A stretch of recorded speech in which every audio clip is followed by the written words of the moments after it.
அஊது பில்லாஹி மினஷ் ஷைத்தானிர் ரஜீம். பிஸ்மில்லாஹிர் ரஹ்மானிர் ரஹீம்.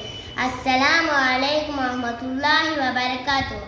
கண்ணியத்திற்குரிய சகோதர சகோதரிகளே, நான் தாங்கள் முன் பேச உள்ள தலைப்பு தொழுகை. எல்லாம் அல்ல அல்லாஹ் நம்மை படைத்து நமக்கு சில அமல்களை கடமையாக்கியுள்ளார்.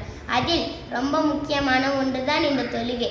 இந்த தொழுகையை பற்றி அல்லாஹ் தன் திருமறையில் கூறுகிறான், அகீமுஸ் ஸலாத், தொழுகையை கடைபிடியுங்கள் என்று கூறுகிறான். ஆனால் நாம் தொழுகை விஷயத்தில் மிகவும் அலட்சியமாகவும் அதை அனாவசியமாகவும் விட்டுவிடுகிறோம். அல்லாஹ் நம்மை பாதுகாக்க வேண்டும். மேலும் நபி ஸல்லல்லாஹு அலைஹி வஸல்லம் அவர்கள் கூறினார்கள், மறுமையில் ஒரு அடியானிடம் விசாரிக்கப்படும் முதல் கேள்வியே தொழுகைதான்.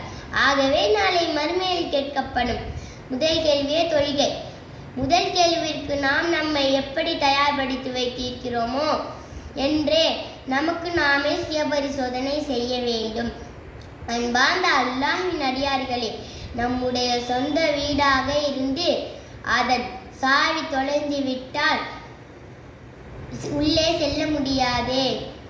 எனவே சுவனத்துடைய சாவியானதே தொழுகையை ஒருவர் தொழாமல் இருந்து உலகில் அதை தொலைத்துவிட்டு மரணித்து விட்டால் அதனை தேடி எடுக்க முடியாது, யாரும் தேடி கொடுக்கவும் மாட்டார்கள்.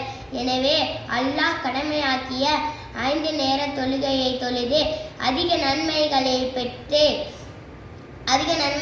பெற்று இருலகிலும் வெற்றி அடைவோமாக என்று கூறி பிரார்த்தித்தவளா என்று கூறி எனது உரையை முடித்துக் கொள்கிறேன். அஸ்ஸலாமு அலைக்கும் வரஹ்மத்துல்லாஹி வபரகாத்துஹு.